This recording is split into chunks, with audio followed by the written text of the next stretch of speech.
Hello, everybody. It is 3:47 p.m. Central Time on the 11th of February, 2021. It's Thursday here in the United States still, and it's already going into the weekend internationally. And in the upper right-hand corner, you may have seen just a few minutes ago, starting up the stream, we are completely frozen over here in the Midwest U.S., and it's about to get even colder, down into negative temperatures, but we are not here to talk about that. We're here to talk about seismic events, of course. We're using Earthquake 3D, the program. If you're a new viewer, I don't get anything for recommending it, but I certainly recommend that you use it. I'm going to turn on the EMSC feed here, and I had to turn it off because they were populating in some fake or incorrect earthquakes. 7.0 dings yesterday. Don't know what's going on. I think their feed might be compromised. Don't know. But we're going to get into the earthquakes that have struck since the big 7.7 that struck over here in the West Pacific next to New Caledonia and the Loyalty Islands. And since that 7.7, there's been a flurry of 5s and 6s. Look at this, guys. It's about 300 to 400 miles across, covered with 5s and 6s. The whole area breaking apart on the plate boundary, and I need to open up a copy, actually, of the plate boundary map. Let's do that. Let's turn off the music, the vaporwave music. Hope that wasn't still on. But we'll go over here into the west. That's what we listen to on the live stream, guys, okay? Like elevator music, but better, okay? So here on the red line is the plate boundary, and look, right where the red line kind of dead ends into Fiji, and it picks back up on the other side of Fiji in American Samoa, but all of this, and again, here's our scale. Did I say 300 miles? It's more like 200 miles. If you go, 100, 200, you could say 300 square miles. It's a huge area that's moving east of New Caledonia. It's almost the size of, three-quarters the size of New Caledonia itself. It's a pretty big area that's moving. That's what I'm getting at there. And the red line is where the plate boundaries meet between the Indo-Australian plate, India, Australia, the Indo-Australia plate, and the Pacific. And this bend, this U-shaped bend, that the USGS doesn't have anything here going across Fiji, right? You see the red line is kind of remiss right there. But getting back over and looking at our earthquakes, they're filling in that kind of middle point there. The deep earthquakes next to the swarm. And the deep earthquakes keep hammering in on the underside of the plate. And I show this so many times, I'll show it again. What I think's going on underneath the Pacific plate is this, or something similar, with VLF, or ultra-low frequency, and it focuses in on the underside of the plate. We're not talking about a physical wave in a wave tank. We're talking about something over hundreds, if not thousands of miles, and each wave height and peak is a few hundred to a few thousand miles across. And the height of the wave hammers in, or the peak of the wave, hammers in on itself and focuses in to a singularity, which then I think is spiking in on the underside of the plate. From that point of hammering, again, imagine this like a hammering action on the underside of the plate. And then it spreads out away from the hammering point. And like in a wave tank, the standing wave that can form when the waves combine, it doesn't just get like a jostly, chaotic wave in a tank. The waves actually become organized as more energy is pumped into the closed system. Now, this is in a tank in a laboratory, but we get back to the red lines here. This is like at one end of the tank, right where the beginning of the tank line begins that goes all the way over to the west and carries on over into Indonesia. So getting back to this, all this is happening on the plate boundary that takes a dive about 18 to 20,000 feet down. I'll have to show that to you on good old Google Earth. Let's go over on Google Earth over into the West Pacific here and zoom in on the approximate location between Hunter Island and Matthew Island. And these are two small volcanic islands up here at the top. Here, let me again show it to you. There's the old volcano. But this is up at the top of this bend in the plate that goes down 19,000 feet here. Well, wait, where does it go down 19,000? Right here it goes down 19,000 feet. Over here it is 13,000 feet deep. But another way to look at this is just like, think of this like the Colorado Rocky Mountains, And these volcanoes are up at the very tip top of the mountain peaks, which are sticking up, again, 14,000 feet, again, thinking about Colorado and the Rockies. But this is 14,000 feet from the base all the way up to the surface. So like 14ers, again, mountains, but undersea, and it's along the edge or fold of the plate between the Pacific and the Indo-Australian plate. This is higher. This, 7,000 feet below sea level. This, over here, this fold goes down 17,000 feet. Then it comes back up to about 7,000. So this is about equal on either side once you get out to about here and over to here. But the fold goes down super deep. It's the crack between the plates. Now that goes all the way down to the underside of the plate, where we have our hammering action taking place, and all the deep earthquakes. So about an hour, maybe 2 hours, before the big earthquake here, we had a 6 strike all the way over on the red line, over in Indonesia, right at the edge of Sumatra, Indonesia. So this whole thing is connected. Big 7 here, 6 over here. What else has happened since the update? Well, 5 is struck down south. Let's go south of Australia now. And look down here, right about in here, where this makes a weird stair-step shape. Let's go back over and look at the earthquakes. You can even see that weird stair-step shape in the actual breaks in the plate here. And there's, of course, the Dutch Sint logo down there, just kind of out of the way, so we can get that out of the way. But this is the edge of the Indo-Australian plate, and apparently the Indo-Australian plate is in motion right now. So 7.7, 6 point something, 5 point something, and we go all the way over here in North Indonesia, and it all clusters together and goes up to the north into Japan. And you can see it. Let's get rid of all the smaller earthquakes. There's our stepping stone path of 5s going into Japan, and then look, a new set of deep earthquakes up to the north. So new deep earthquakes in Japan, and not just anywhere, right below our letter D, off the south coast of Japan. Oh, hold on 1 second, guys. Sorry about that.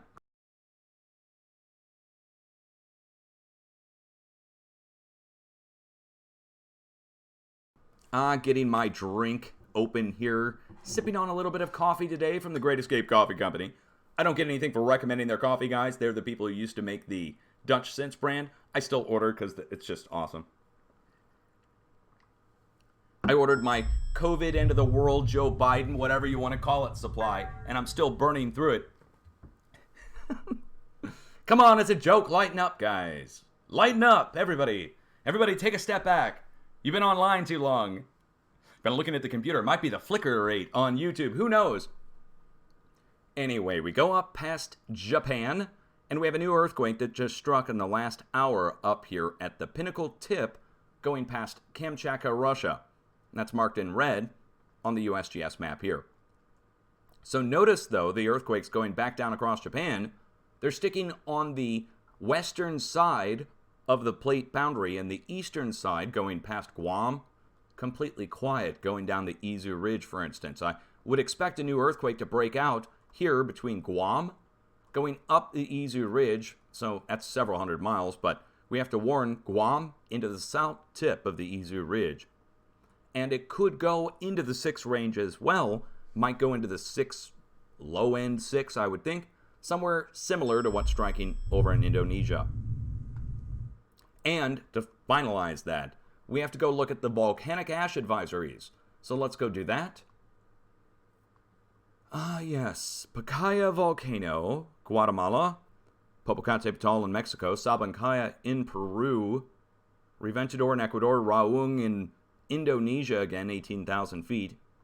By the way, that pop-up there is official. It's from Volcano Discovery. If you guys want to support Volcano Discovery, they do have a donate spot on their page. I don't get anything from recommending them either, but we use their site every day. I recommend their site. Sakurajima in Japan, Reventador again. We're just looking for any new additions or big blasts. The one that everybody's watching is Fuego Volcano that keeps blowing down in Guatemala. But Pacaya coming back, Pacaya is right next to So having the 2 go is pretty significant, I think. What else is going on? Here, let's get another sip of my coffee, guys. Oh, man. Oh, dude, I hate going out in this cold weather because it ruins me. Listen to me. Yes, I was out in this mess today. Okay, so going to the west. 4s striking across the plate boundary in Nepal. Going to the pinnacle tip of the arrow going into Afghanistan. And 4s going across Europe. So it's 4 point something, 4.3, 4.6, and going over into Europe, 4.8. If we take the 4.6 plus the 4.3, we're at 4.73. If we add in the other 3s, we might go up a little bit more and we get right to near 4.8. So it's about the same size energy from South Europe and Turkey going back all the way to Nepal. Now, what do Turkey and Nepal have in common? One thing, the plate boundary. Look, Turkey, red line, and the red line goes back, squiggles across Pakistan, and connects into Nepal. So from Nepal, all the way across to the pinnacle tip of Afghanistan, back down and across Iran, over into Turkey, cumulative total, mid-range to upper 4 level of energy spreading across the whole region. Now that might not sound like a lot, but how much energy do you think it would take to displace everything from Turkey to Nepal in a day? A lot. It would take a lot to displace that all in a day. So we have to watch between the 2 areas which are moving, and you'll notice something else. There's 2 new deep earthquakes taking place on both sides, like bookends. So we would watch right in between the 2. But not the direct middle between the 2, which is the Caspian Sea. I would watch on the south edge of here, which is, again, the red line. The plate boundary. So going down, around, over, and connecting into Turkey, that's where we watch, back and over. Okay? So in the middle, Iran, and we watch for something bigger than the combined total, so that would be into the 5 range at least. Over to the west, a new deep earthquake. Right down below, of all places, Albania, Montenegro. But it's only a 3.2. However, a deep 3.2 means a shallow 4.2 or greater is due in the area very soon. So get ready, Croatia, Bosnia, you're about to start to swarm again. As if we needed any more signs something was going on, a 3.3 striking over in the eastern side of the Craton Edge, over in Romania. It's the same size, 3.2, 3.3. Notice the rest of Europe. Let's take it down a notch, and France, Germany, and a day ago over in Holland, or right next to Holland in North Germany, more activity. It's all in the 2 range though, and a spread of 2s going past Gibraltar out to the Canary Islands. Finally, Iceland, Svalbard, the North Arctic Circle all started to move. One more moment, guys. Sorry, hold on 1 second. One more moment.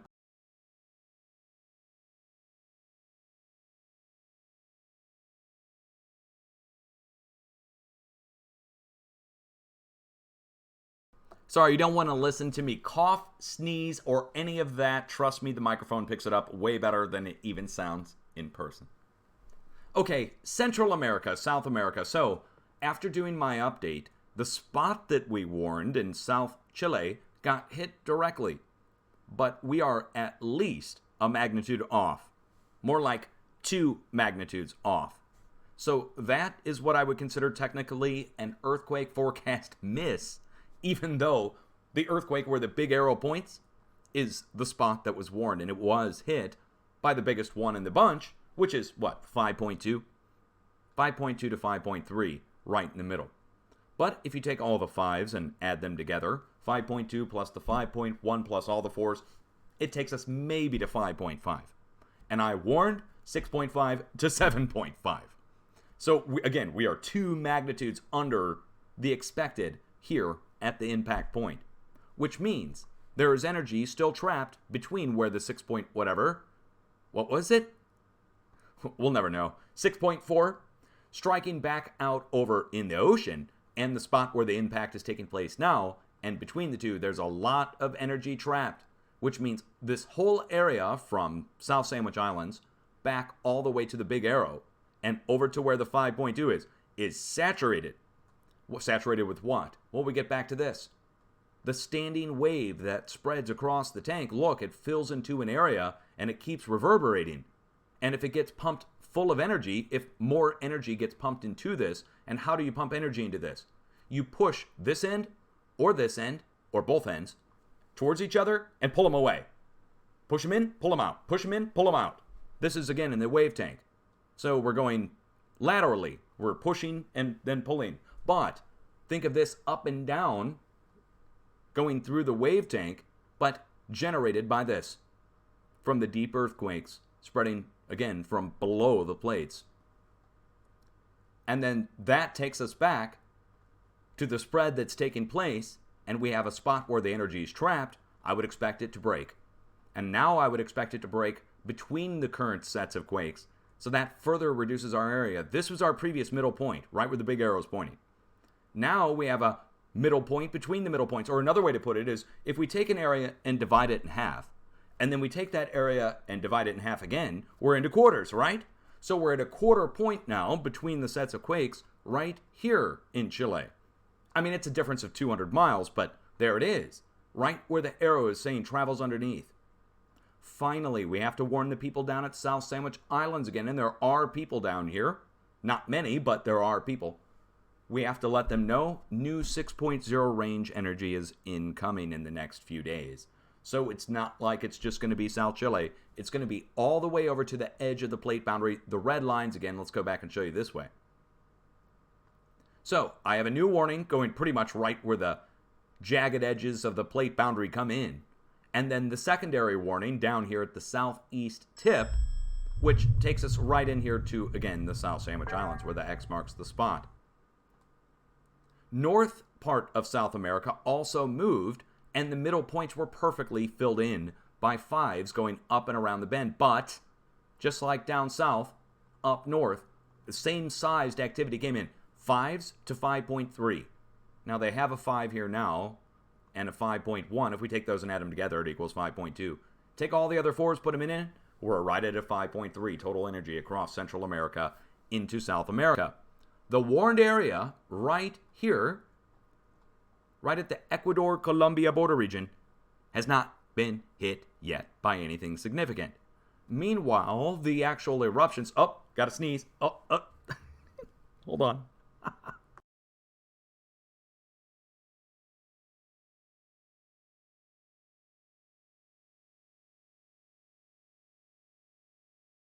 Oh, man. Dude. For real? No, it's not COVID. Shut up, guys. Oh, you guys are great. Okay, let's carry on. So the middle point has not been hit yet. But today, a new 5.7 coming across, and let me show you where it is. Do you see how there's this lightning bolt shape just southeast of Leviathan out here in the ocean? That's our little... Oh, Duchess, God bless you. What do we got? Ooh, apple juice. Oh, yeah. Oh, this is going to be so much better than coffee. Oh. Oh, dude. Oh, Wednesday's in here now. It's all good. If she starts meowing, I'll holler. Oh, my goodness. Guys, I don't know if I can carry on. I don't know if I can do it. Just can't do it. No. All right. 5.7 striking right at this lightning bolt shape. And that's almost like the Harry Potter lightning bolt, isn't it? You know what? Hey, I'm going to tell the Harry Potter joke. Okay, Harry Potter. You know what Harry Potter says when he discovers oil? Expecto Petroleum. So there's the lightning bolt shape, but I want to show it to you here. You can see the same shape out here in the plate boundary. It's the red line again. It goes, again, south and then west and makes a jagged tip here. That is the plate boundary again. And the plate boundary going up to the north this time, going all the way up into Mexico. Do you see that? Now, I have a giant arrow here pointing across it, and this is the connection point between the plate boundaries. So up to the north, it goes all the way up and meets into South Mexico. Down to the south, it goes all the way down and meets into our warned area that I just issued the new warning for right here. So I would think the same sized activity is going to strike up to the north. We're getting down to the last day of the warning. Today is day 6 going into day 7 of the warning for this to all take place. So if it doesn't strike by tomorrow, down south and up north, I'm canceling the warnings for South America entirely. And we'll consider that the energy went to the west instead of to the east. So maybe, and again, I'm just postulating. I'm not going to count my chickens before they hatch. We'll wait till tomorrow to cancel the warning. But it could be that the 6 that struck over here, 6.4 to 6.9, was energy spreading out this way, as far east as the fracture zone, which you can see it again. This fracture zone goes down, carries on down to the south, or maybe you can't. Maybe you need a higher resolution stream or something. It goes down to the south all the way. But it could be that upper 6 to 7.0 earthquake that struck there and this 7 are both related, and they're centered around that hammer point in the middle. But again, we've seen it go right up to the last day, and the big earthquake strikes. So we'll wait and see down to the south in South America. Yes, Wednesday. No problem. I'll take another sip. Okay. So, North America, let's get into it. Let's go get into... Man, today's update is just one of the most epic updates in the world. Thank you, Duchess. Wednesday just wants to be picked up. That's it. She even shut the door. God bless her. Okay. So, lower 48 is all tied into Alaska and the North Pacific. So, to understand the United States, what's going on across the U.S., you first have to look up to the north to understand where we're shifting from, where the energy is coming from. I've already mentioned the 4.6 over here next to Kamchatka, where we have Kluchevskoy and Ebeko volcano both erupting right at the pinnacle tip, where the plate boundary makes a hard bend across over to the east, over into the Aleutian Island chain. So up here again to the north, we're on the north side. Man, this apple juice really made a difference. Okay, I should have learned better. Coffee will dry me out. Apple juice will soothe my throat. I'm going with apple juice from now on when I do my updates. Okay, up to the north. Totally unrelated. This has been the most, random insertion of stuff update ever, hasn't it? Okay, this is great. So speaking of random insertion of not related but totally cool, I got recommended by a similar sized channel. Somebody's right around, I think he's 400 or 500,000 subscriber channel. Monkey Works. I hadn't heard of their channel before. Pretty cool stuff. They're covering, stuff that my viewers would be interested in. Anything from prepping to more of a kind of military. I think they're former military. Or they look it, and if not, they should be in it because they look buff. And really cool channel, though. They gave me a shout out for being the earthquake guy. The guy to go to for earthquakes. I appreciate that. And they are going to be the one to go check out for anything cool related to the topics of prepping and so forth. So go check them out, guys. Big time cool. Now, up here in the North Pacific, the red line again. We're referencing the red line all the time. The map I'm using here, by the way, is from the USGS. You can just go to their website, click on an earthquake. It'll give you this map. And if you really want to turn things on, you can go in the upper right-hand corner and click on your overlays and turn on other things. But I'm using the plate boundary map from the USGS to show you that the earthquakes are following the plate boundaries like the wave tank. Like the waves spreading through the tank. And as the waves are spreading through the tank, imagine these thousands of miles apart or hundreds of miles apart. And we have the earthquake happening either at the top or the bottom of the wave. Or somewhere along the curve of it. But I would think either at the peak or the bottom of it. But the same sized earthquakes are spreading out across the wave tank. And the wave tank makes a bend across the Aleutian Island chain and dead ends into North America, where it reaches into the North American Craton. And the North American Craton I'm going to be referencing for the rest of this update, because the earthquakes follow that trajectory. Again, like the wave tank. But instead of a square, perfect tank, again, it's following this jagged edge of the plate boundary, which goes down into North America out of Alaska. And it makes a hard bend down through Canada. Where we see somewhat earthquake silence, we see small earthquakes, 2s, 3s. If 4s strike, sometimes the UPS. Ha! Oh, man. Oh, dude, that's even better. Okay. Dude. USGS. I call them UPS.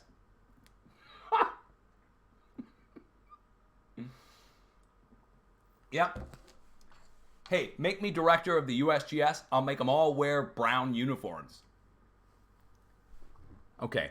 No. McDonald's uniforms. McDonald's uniforms, paper hats, and name tags. Okay. Coming in from the northwest, we have the red line. It goes down through the Juan de Fuca fracture zone. And the Juan de Fuca fracture zone, everybody knows about it. It's in the Pacific Northwest. These jagged edges belong to the Pacific Plate.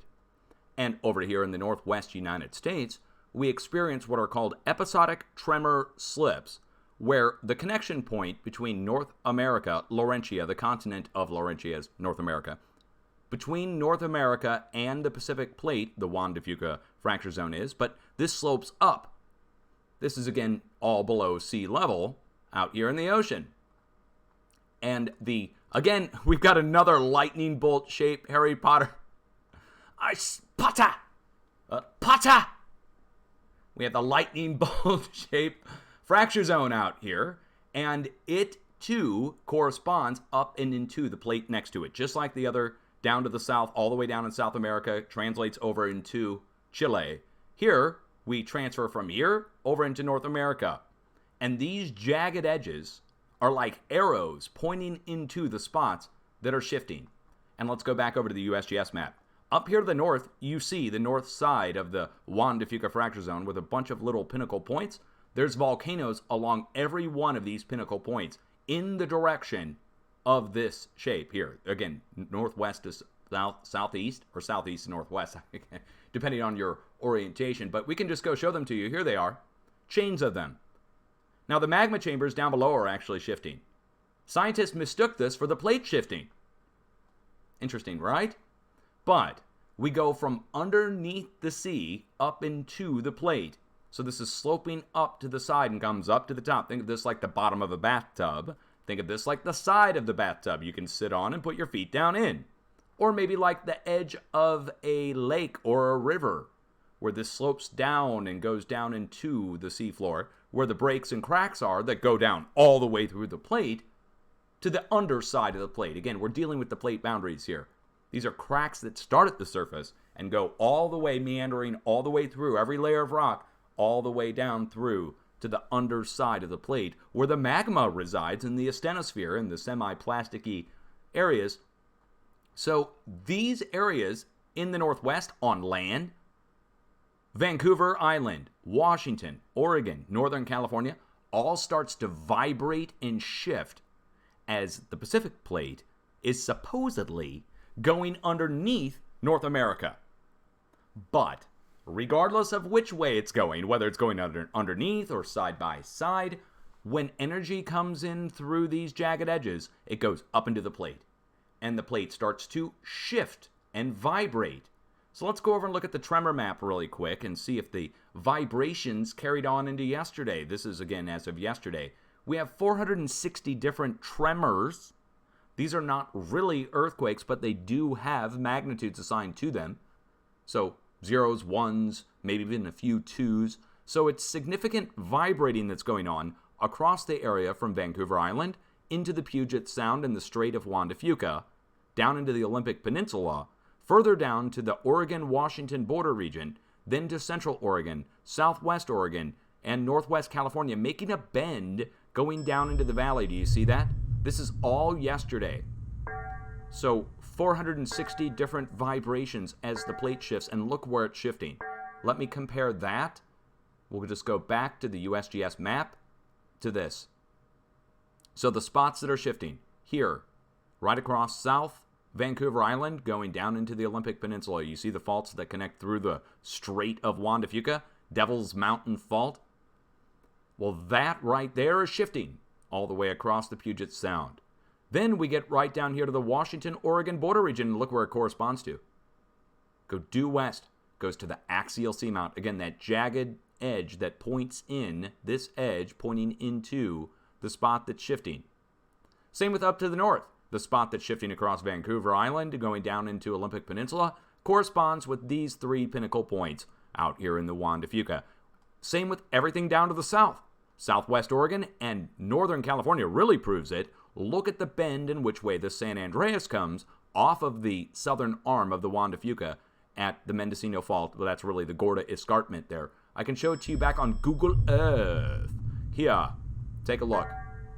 On Google Earth, the Mendocino Ridge and the Gorda Escarpment you can make out from undersea bathymetric measurements. Bathymetry is the measure underneath the ocean of the topography. They have to have complex words to keep themselves in business, guys. Come on.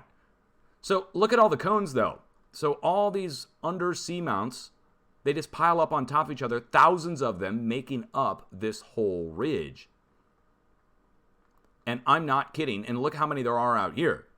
Every one of these little cones and little mounds with a center, those are little volcanoes.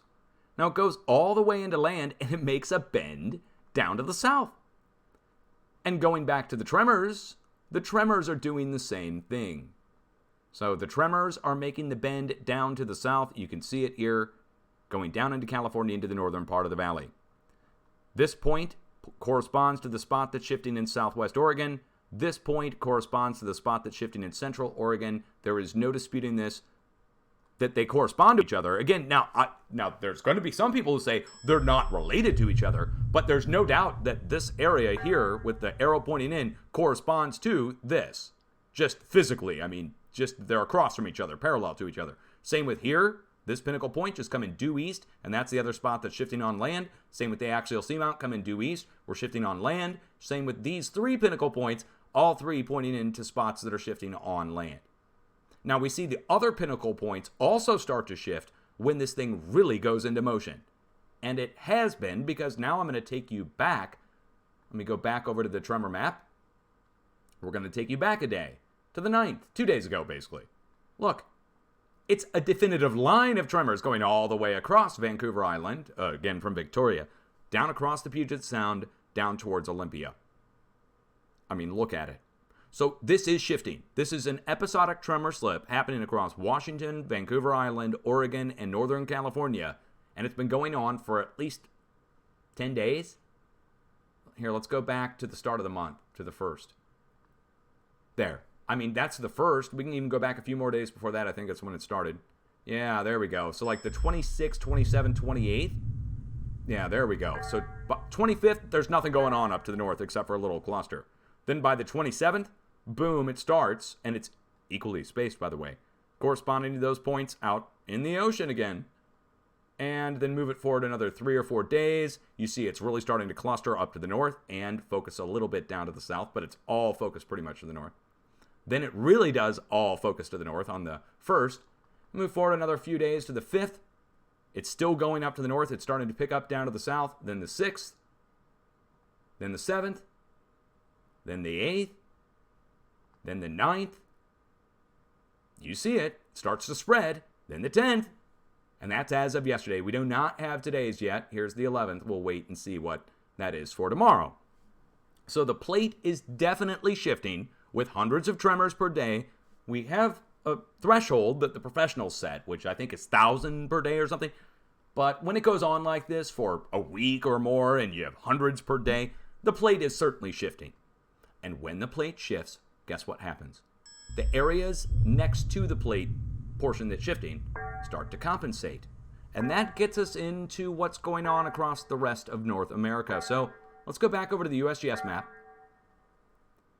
one more time and look at the Craton diagram now. So on the edge of the Craton, going all the way out to the west coast, you see the accretionary belt and the coastal plain. Over on the west coast, it's green. It goes right up to the edge of the San Andreas. Now that green portion meets up with the purple part, which is just a little thin sliver that goes across eastern California, but then you see the purple portion meets up with the rusty brownish color, and that's the interior portion of the Craton. Now this matters. So I just got done showing you the whole Pacific Northwest is shifting along the coast. Again, from Washington, Vancouver Island, down across Oregon, down into California. But the Craton is moving. The last 48 hours, look at it. So going down out of Montana, going down through Texas, going over to the Midwest, at least over into the New Madrid seismic zone, and up the East Coast. This is 48 hours.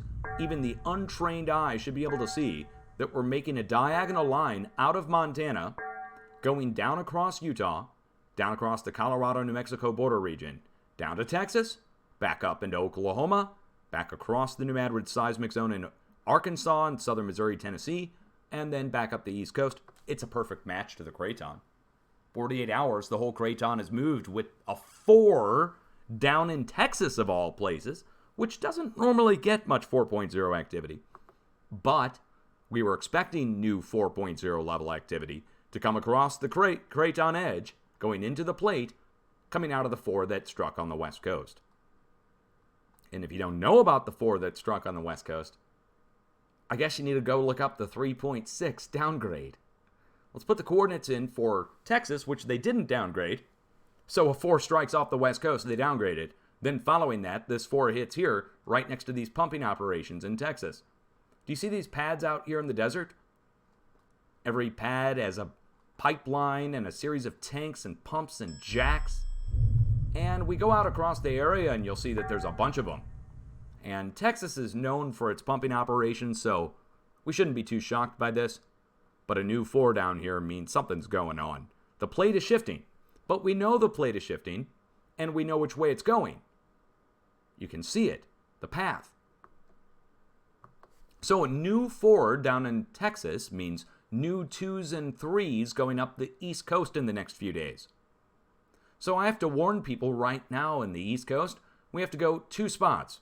1, Virginia, actually, over along the coast. What is that? Is that Delaware or is that New Jersey? That's New Jersey. Okay. Washington, D.C. is this little diamond shape right in here. This thing. But we're going to go up here on the northeast side up into New Jersey. We're going to warn you for 3.0 level activity. You might feel it. And up to the north, up at Maine, at the Maine-New Brunswick border region, where southeast Quebec meets in with Maine and New Brunswick.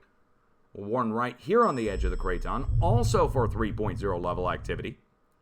And let's go ahead and put it down for a rare earthquake down here in Alabama, and that could go up as high as upper 3. So I would think a bigger earthquake on the southern edge of the Craton, and then a series of smaller earthquakes, but still might be felt, up the East Coast in the next few days. Also, the pumping operations in Texas, well, were accompanied by a 3.0 earthquake striking in New Mexico.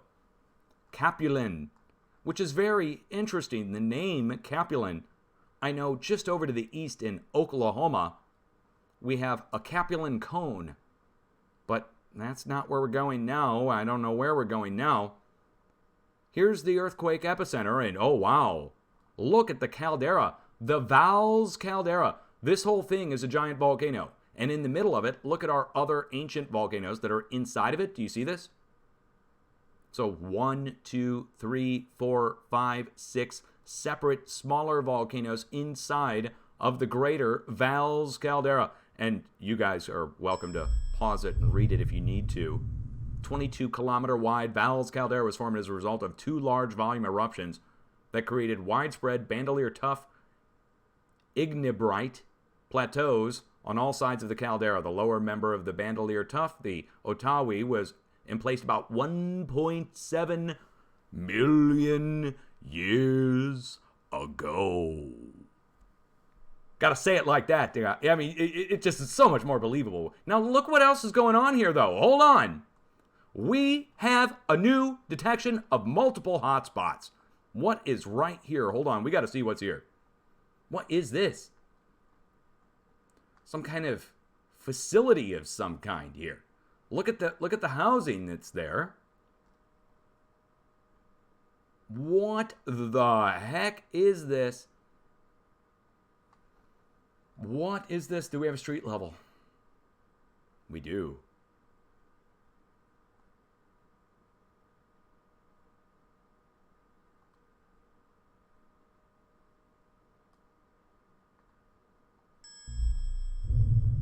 I don't get it. I don't get it. I don't get it, guys. What is going on here? We have a series of hotspots being detected right next to the Valles Caldera. And it could be within a mile of this, so we have to look within a mile. We have a road there, of course. I'm just wondering if there's anything else here. There's got to be something there. There's got to be something here nearby causing this hotspot to be detected. It's the only hotspot for 100 miles in either direction. Once we get up to the north, we have some. And once we get down to the south, we also have some in Alamogordo, New Mexico, at White Sands Missile Test Range. Oh, wonderful. Oh, wonderful. Gonna get a knock on the door now. Geez, how many is that? Okay, hold on. Let's get out of here.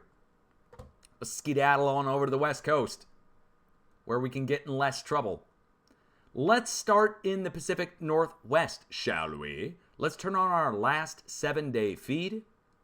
Or I'm sorry, let's turn off our last 7-day feed and turn on our last 24-hour feed.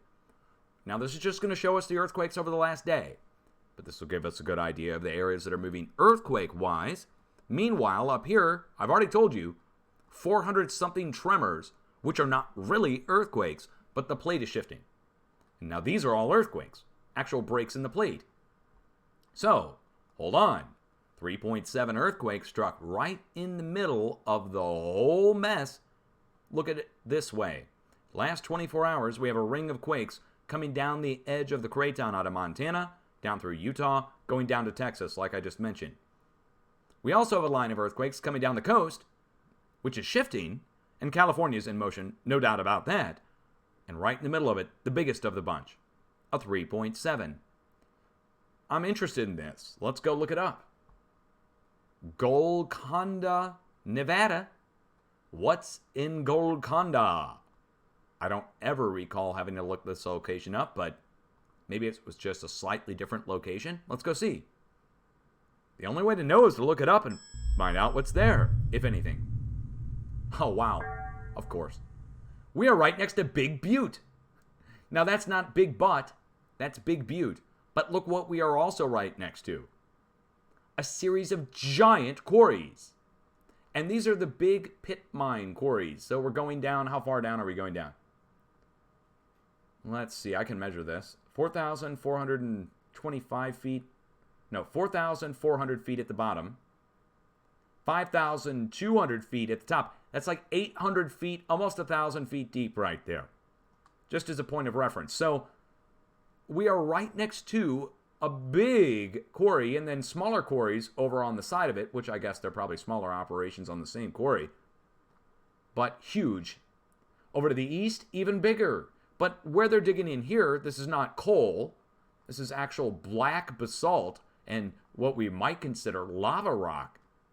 Layer upon layer of it down there. So Big Butte volcano is not the cause of it, I don't think. But look, I mean, we're right next to a giant quarry.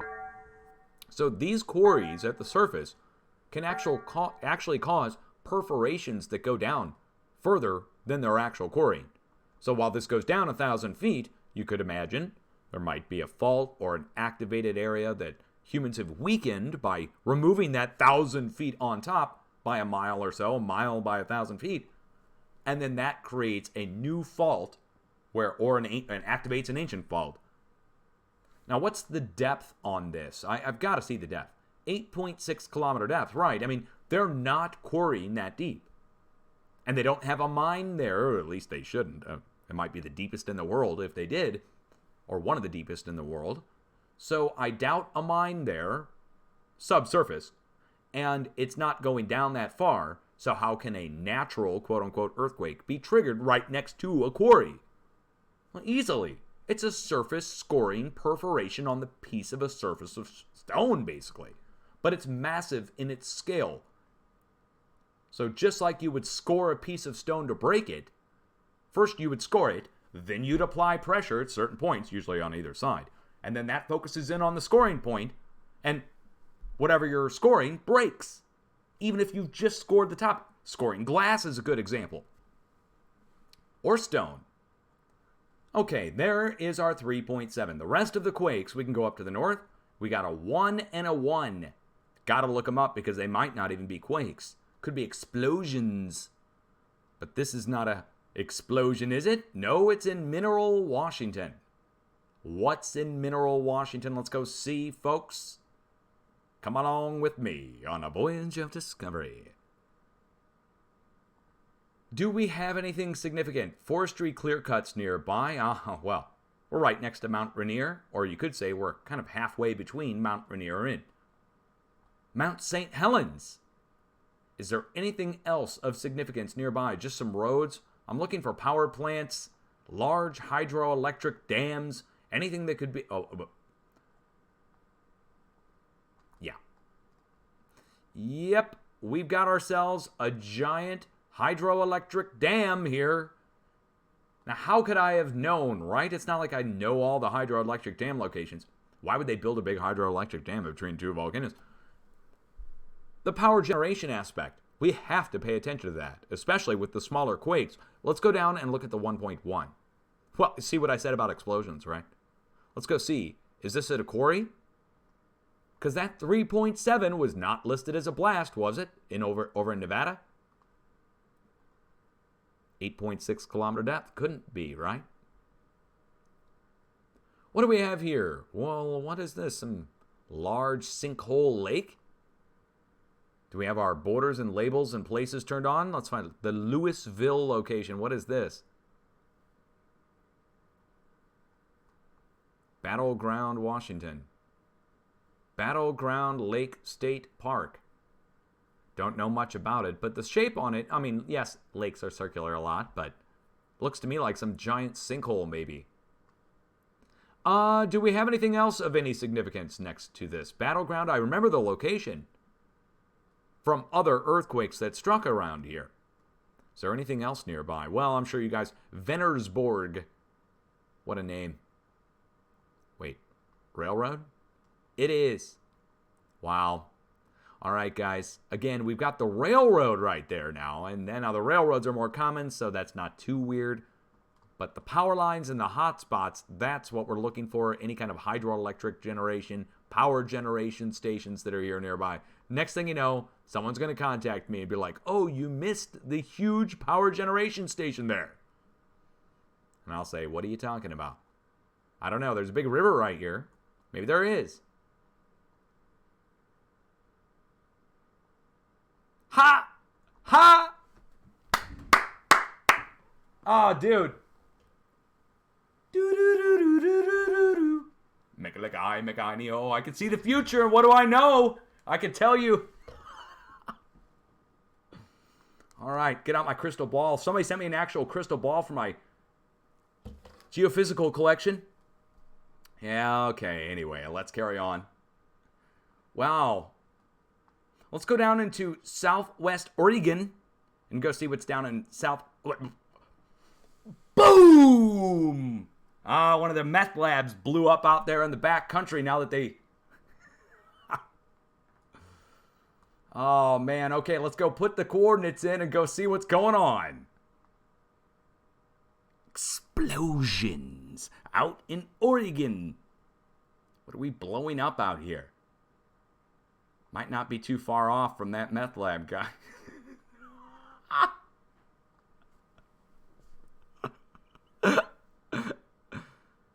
No offense. Let's carry on, shall we? Do we have anything else here nearby that could be blowing up? Wonder if there's anything that's exploding out here. Bubba's out there with his tannerite. Yep. Yep. So big blast out here. What is this? We got a road, obviously. Big booming. It's the only one across the whole country. Oh, wait. We got the big power lines right here. The huge power lines. Multiple sets of them, no less. Tower after tower after tower. Oh, yeah. We're right next to it. Literally right next to it. The power lines come up this way. Here, let's follow them. They come up here. Go across here. Where do the towers pick up on the other side?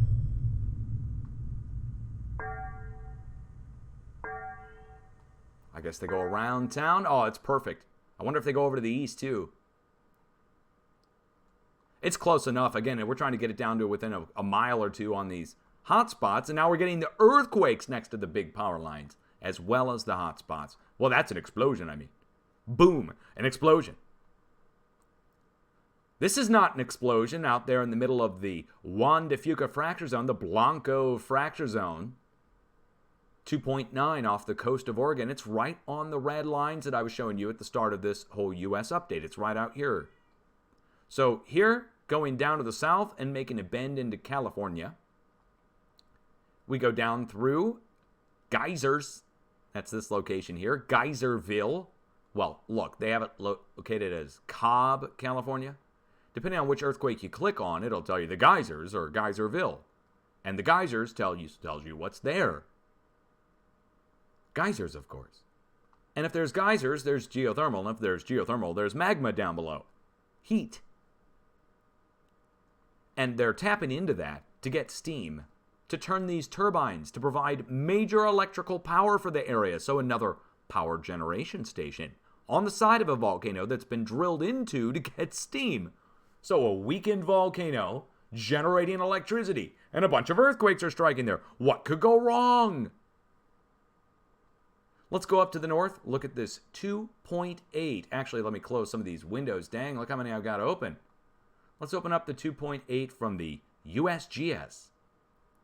Manton, California.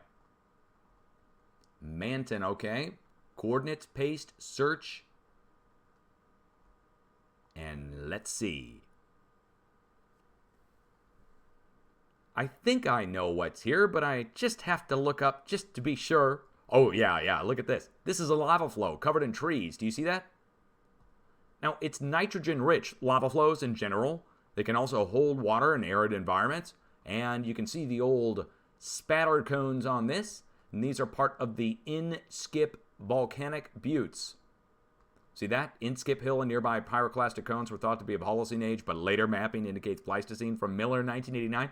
But look what goes right across the volcano. These aren't the kind that go to your houses. Again, we've got the high voltage power lines going directly across, and we're right next to it. We also have Tuscan Buttes north and south down here where they put high power microwave towers up on top of these. And these are the microwave dishes you can see going down the towers. On top of each volcano there. So on one set of volcanoes, you got the power lines. On the other one, you got the high voltage or the high power microwaves. Interesting, right? So we go from high voltage generation at Geyserville, and then we go up here, and again, we're next to the power lines and the volcanoes. Going up to the north and down to the east-southeast, let me take you out here in between Lake Tahoe and Pyramid Lake. 1.9. Lake Tahoe and Pyramid Lake, a spot that I've talked about for 6 years at this point. But see where it says Greenhorn, California? I guess, am I the greenhorn? I'm the young buck on the USGS block. DSGS, Dutch Since Geological Survey. They're the BSGS. You know what BS means. Now let me show you something. Come on, it's a joke. Lighten up. Lighten up, professionals. Lighten up, God. Man, chill. All right, let's turn off my place marks. Look at this. Here's Lake Tahoe. Here's Pyramid Lake. Here's Reno in between the two.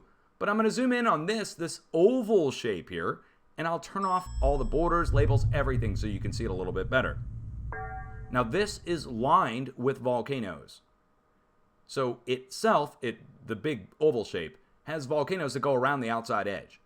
Additionally, earthquakes go around the outside edge and go into the middle of this. Hot spots and fires broke out around the outside edge of this and went into the middle of this multiple times. Now, like I said, on either side of this giant oval shape, we have a fold or a bend down to the south. That's Lake Tahoe, extremely deep. And we have Pyramid Lake up here, again, extremely deep. And in between the two, this oval shape, I think, is an ancient remnant of a supervolcano. Just straight up. That has not been discovered by professionals yet. Now, on one side, we have Steamboat Springs, which is a well-known volcanic field that humans have drilled into to get steam to turn these giant sets of turbines here for electrical power again. And not just that set, they're all over the place here.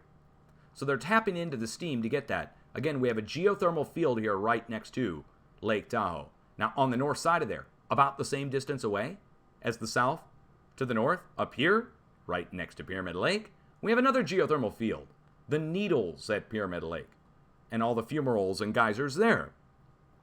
So, geothermal field, fold and bend in the plate, giant oval shape lined with volcanoes, gets hit with earthquakes around the outside edge in the middle, and then another fold on the south side and another geothermal field on the south side. Ancient supervolcano, gotta be. Now down to the south, we have a confirmed supervolcano that looks almost exactly the same. It's just a little bit smaller, actually. So let's go show it to you here. This, Long Valley Caldera.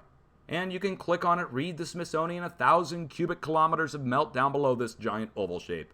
And it too is lined with its own smaller volcanoes. You see that? And it too gets hit with earthquakes around the outside edge and going into the middle where humans have tapped in and drilled in to get steam to turn the turbines there and generate electrical power in there. And that's where the earthquakes are, right here.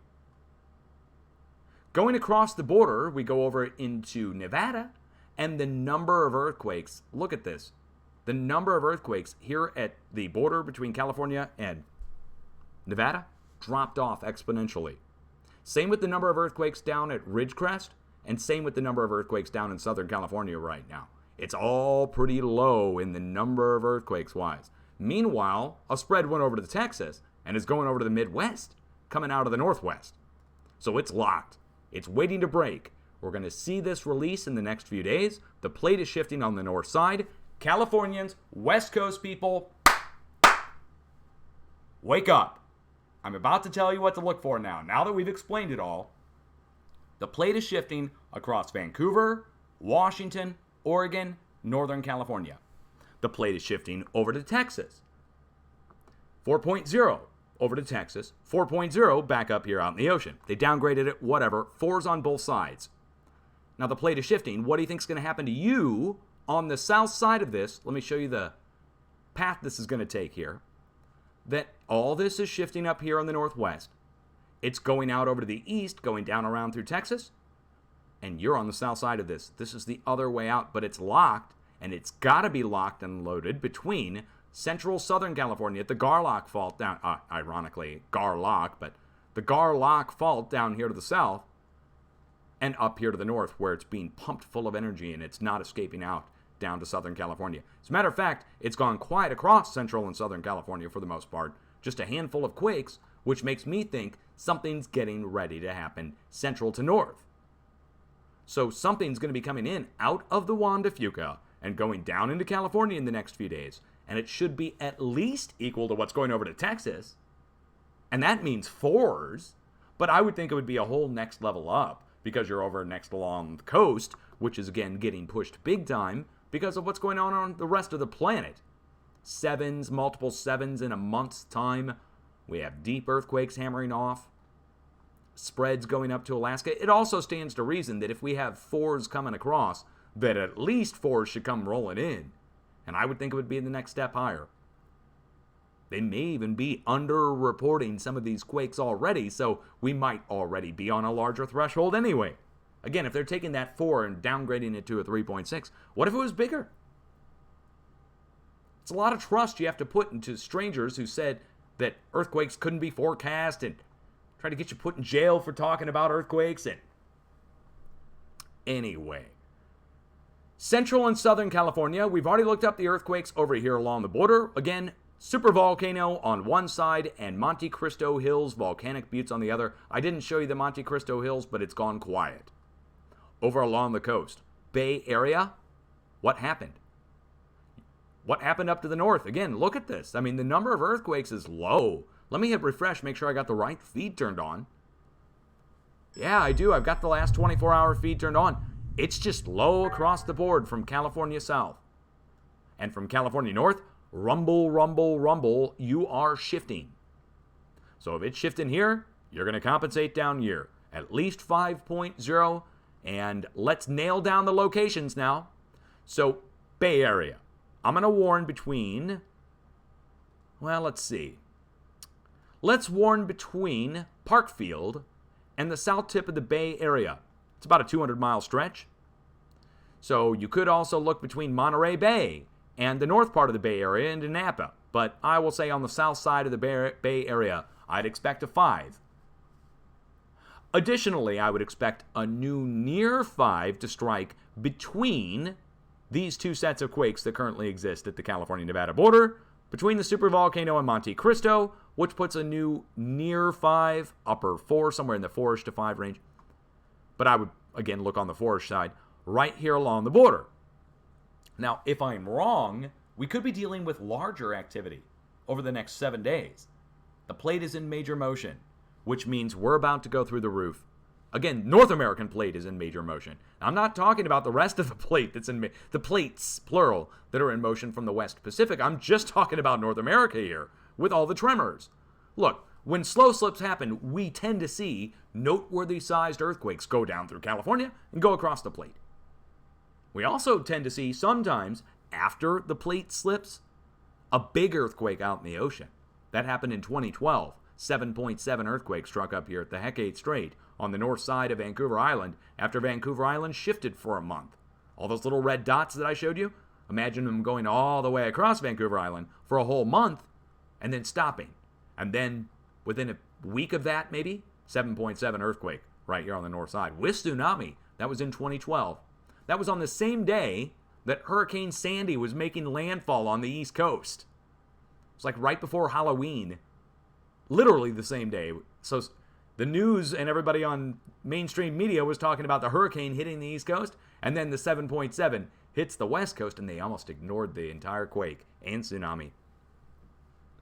They were all focused on that storm.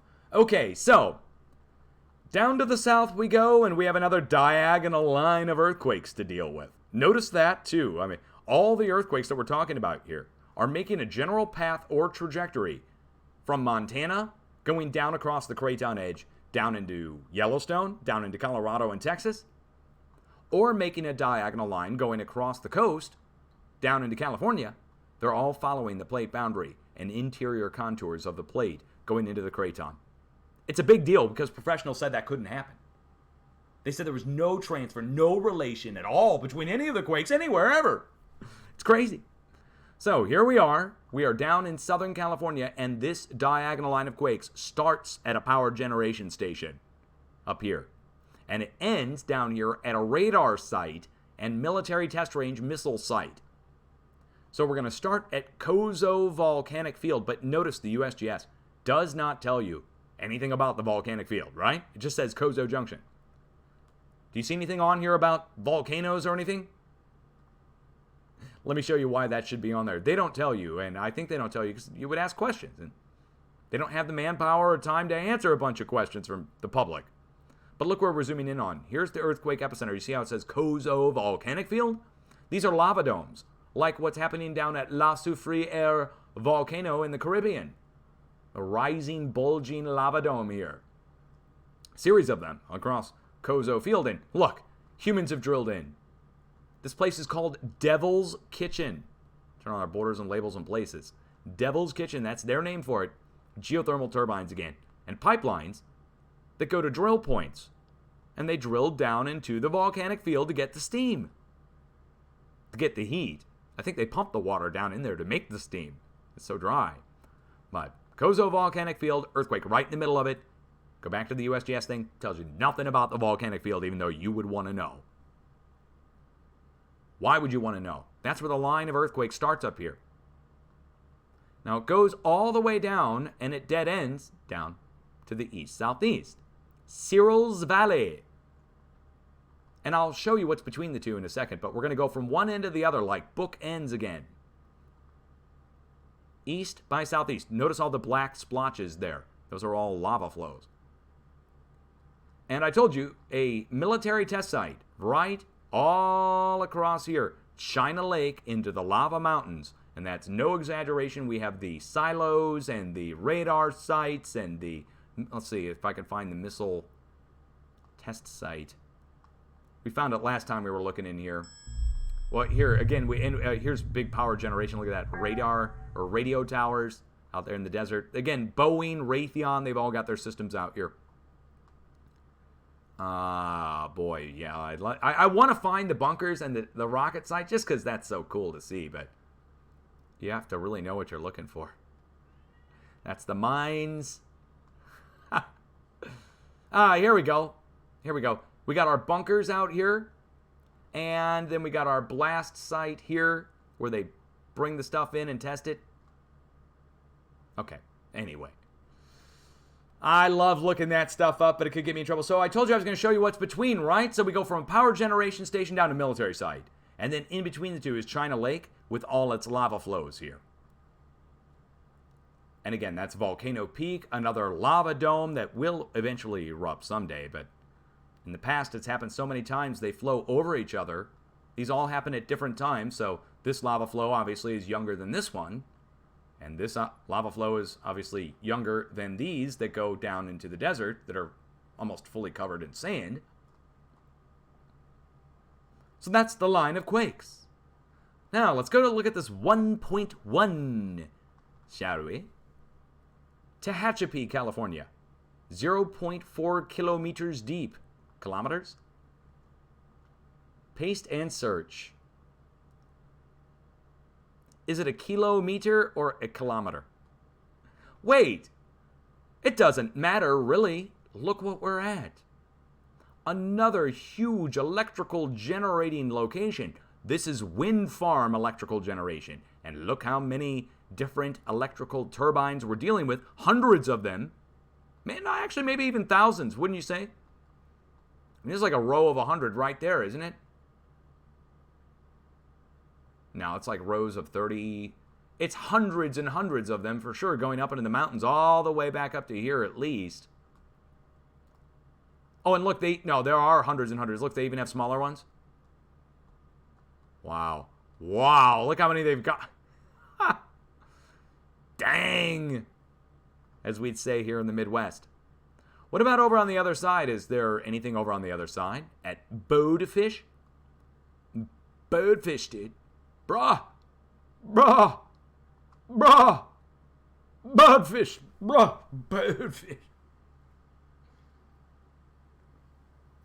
All right. Where are we? We're on along a road. Oh, wait. This is where the fires broke out this past year. Exactly where the fires broke out. I think the name of the fire, wasn't it the Julia Lake Fire? Or was it named after the road here? Well, anyway, the fire was right there. And it spread this whole area. Right there, right in the middle. Now, I made note at the time, the oil field that's right next to this, which is right down at the base of the hill, or the foothills. So, earthquake over here, oil field here. Right next to each other. And the fires, of course, that broke out. All right, wow.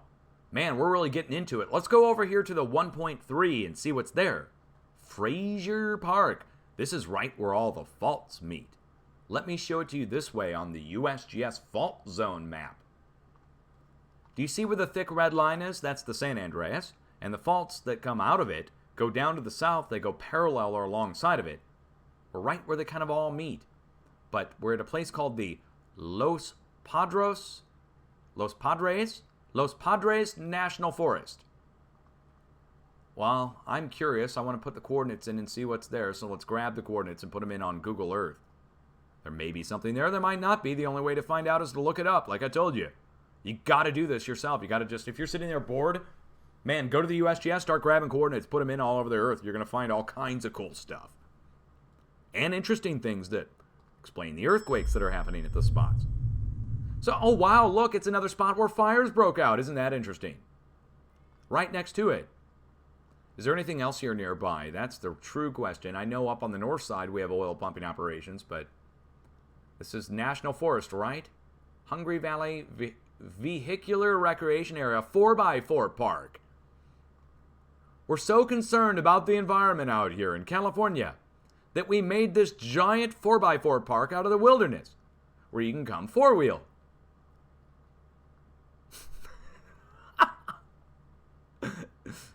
Okay. So the only thing there that I see of any significance are the three faults on all three sides of the earthquake itself. And that's significant in its own right. It means the Garlock Fault is the spot where the force is coming into now. It's spreading out equally. If you take this 1.2 plus 1.1 equals 1.3. And then you have a 1.3 down here on the south side, and up here on the north side you have a 1.3. And the rest are zeros and ones. A 0.5, a 1, that's not a 1.5. We do have a 1.5. So it's about the same size. Again, 1.3 to 1.5, what's the difference? I mean, 0.1. But the spread goes across the Garlock Fault, which is this. It's low right now across the board. So I'm expecting fives to come rolling in up to the north, and then following all that down here at the very southern tip down next to San Diego and Salton Sea, a new swarm to break out. Now, do I need to show you all the earthquakes down here in the LA Basin? Or should we just look up, again, like bookends, look up one end and the other? But the number of earthquakes down here has dropped off. We normally see dozens in the course of a day. And right now, we might be dealing with 2 dozen. That is dozens, technically, but I'm talking normally there's a lot. So this is low, same with the earthquakes up to the north, low, and same with everything across California. We're waiting for the flow to come in now, and when the flow comes in, you'll know it. The number of earthquakes here is just going to go through the roof. Everywhere where you see little stacks of earthquakes right now, just remember where these little, remember where these little stacks of earthquakes are now, and in a few days' time, I should be back on here, and they should be just up off the screen. There should just be stacks at each spot. From Northern California to Central California at the Nevada border, down to Southern California, with one nice noteworthy earthquake right in the middle of the whole hot mess, somewhere around the Bay Area. That's what we should see. Now then, further to the south, right at the tip of Salton Sea, something about the same size as what strikes at the Bay Area. So if it's a 5 at the Bay Area, it might be a swarm of earthquakes and a 4.9 down to the south, down here at Salton Sea. And not just anywhere at Salton Sea. I'll look on the western side of Salton Sea at Anza Gap, right next to the volcanoes and the drill points. Here's the volcano, Salton Buttes. The drill points are all along the side of the volcano where they drilled in to get steam for geothermal turbines. But we're going to look on the west side right over here by the gas domes. And that is technically the San Jacinto Fault, this. So we'll look right over here, right where they all come together on the south tip of the San Andreas. And this should all happen in the next week or so. Okay? So East Coast is going to get hit. Again, New Jersey. Jersey, let them know. You got a quake coming. Hey, maybe I'll come up and see you guys up there. You ready for a New Jerseyite, a Dutch? I'm moving to Jersey. That's where my life dream. Okay, anyway, word up. Much love to everybody up north. And also, over on the West Coast, look, you got to pay attention to what's going on, because if I'm off and we're under, let's say I'm wrong and it comes in at a 4 instead of a 5. Okay, well, no big deal, right? We're California. We can deal with this all the time. But if I'm wrong and it's 1 magnitude higher, all of a sudden you're dealing with something like near 6. So if I'm spot on, that's great, because it's not enough to cause major damage. It's enough to get your attention and release the energy across the plate without major disaster. But if it goes 1 step higher, everybody freaks out. And if it's on land, it'll make a difference. If a 6 strikes on land and I'm wrong and a bigger earthquake comes in. So I'm really watching based on what's going on around the rest of the planet. And around the rest of the planet, in the last couple of days, well, over on the West Pacific, it's major overdrive, which we expect with all the deep earthquakes. But the rest of the planet's been 5.2. Pretty much around the rest of the plate. And that's not an exaggeration. When I say 5.2, you think I might just be pulling that out of the air. No, it really is. It's 5.2, 5.2, 5.2, all the way around the planet with a few 5s mixed in between. So if that holds true with the West Coast, it should be about the same. And let me show that to you here. Here's our 5s and greater over the last week. You can see where the cluster is taking place, right? And then spreading out across, almost an equal spread going all the way across, with the biggest in the middle, of course. The biggest movement, 5.7 in the middle. But look, like I said, 5.1, 5.2. 5.2, 5.1, 5.1, 5.0. Going back across this way, same thing. In between the 6s. Oh, by the way, look at something else I want to show you. Look at the spread of the 6s. Do you notice anything about the spread on this? How they're bisecting one another almost perfectly. This isn't me doing anything with the rings. I can even turn the rings off and you should still be able to see how they're distributed almost equally across the whole West Pacific, but you have to take into account all those red lines that I've been showing you this whole update over here as the wave tank.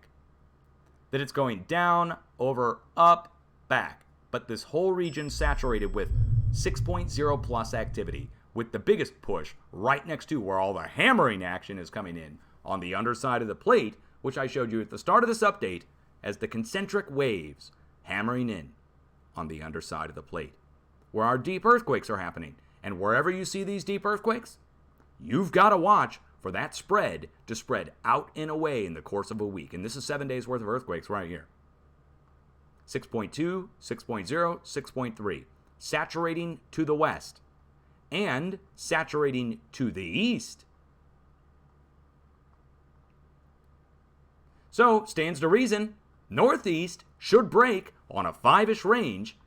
And that just makes you wonder. Now, I think they're not reporting earthquakes out here in the ocean. That's a whole other story out in the northwest, but whatever. Whatever. Do you guys have an earthquake plan? Do you know what to do when an earthquake strikes? You're supposed to take shelter underneath a table or a desk. It is not recommended to go underneath a door frame. I know. They used to say it. Mandela effect almost here. They're saying they never said it. The professionals, we never said to take shelter underneath a doorway. That's an old wives' tale from some picture from the 1800s. That's what they say now. But I seem to recall something else from when I was a child.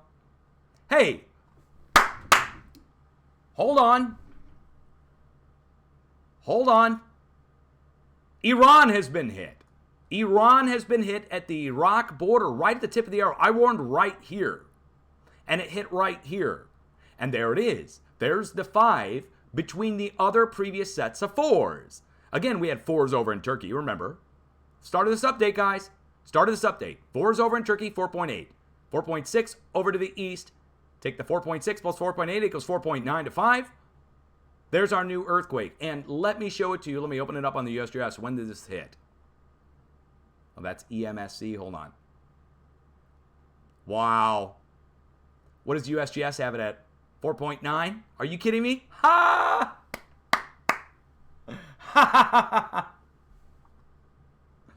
The USGS has it at 4.9. Let's show you on the red line here. There's the red line. There's Iran. There's Iraq. They have it listed in Iraq. Whatever. We had one right here, and it struck right here. The difference is 200 miles, 300 miles, something like that. Wow. All right. Well, there it is. Hold on. You guys can't see this? Hold on. There. All right. Now you should be able to see it. The new earthquake has struck right where the red dot is. And when did it hit? That's crucial. Hold on. I got to find out when this hit. This hit at 22:10 UTC. 20 minutes ago. 15 to 20 minutes ago. There you go. There you go. Now, you know what? Now there's a new halfway point. There's a new halfway point between the earthquake in Iraq and the 4.0 level activity over in Turkey. Look at that. So that means Central Turkey is going to get hit now. Central Turkey should get hit where the rings overlap here, right where the plate. You know what? The USGS does. Look what the USGS has there. Right in the middle of this, where the two plate boundaries come together, is that new middle point has just formed. That should now get hit. Now that you see what I'm saying? That's the new halfway point between the previous earthquakes. Same with over here to the east. This halfway point here between central Iran and to the south on the plate boundary down in Iran should also now get filled in. What is that? Pakistan? Yeah, right down here. So southeast Iran, southwest Pakistan. That should also get filled in. And it should too also be near 5-ish. I'm glad you get to see it live. If you're a new viewer, I mean, there's a perfect example of a middle point getting hit by the end of the update. It just hit 20 minutes ago. I've been talking for an hour. And it's not any kind of clairvoyance. You don't need a crystal ball. You don't. I've already published how to Step-by-step directions how to forecast an earthquake, explaining all the details about the fulcrum points, the middle points, how to add up earthquakes on all sides, how to measure for the deep earthquakes, and so forth. And the video is literally titled, How to Forecast an Earthquake by Dutch Sense. And you'll find it. Other people have made videos showing my method, so you guys can check that out too if you want to.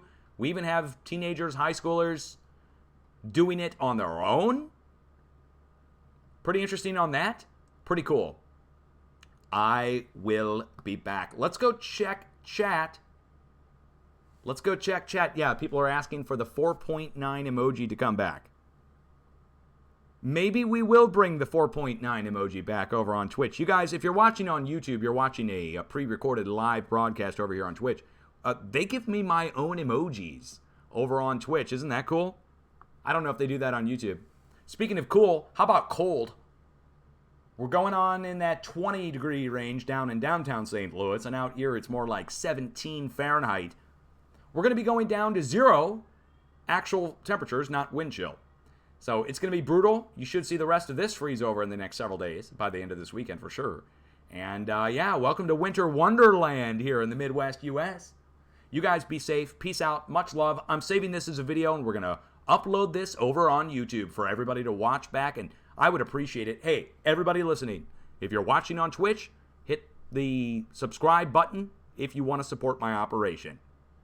Hit the follow button if you want to get my updates if you're watching on Twitch. And over on YouTube, please, I know people ask you all the time, hit the like button, but more importantly, will you share it? Share it wherever you can.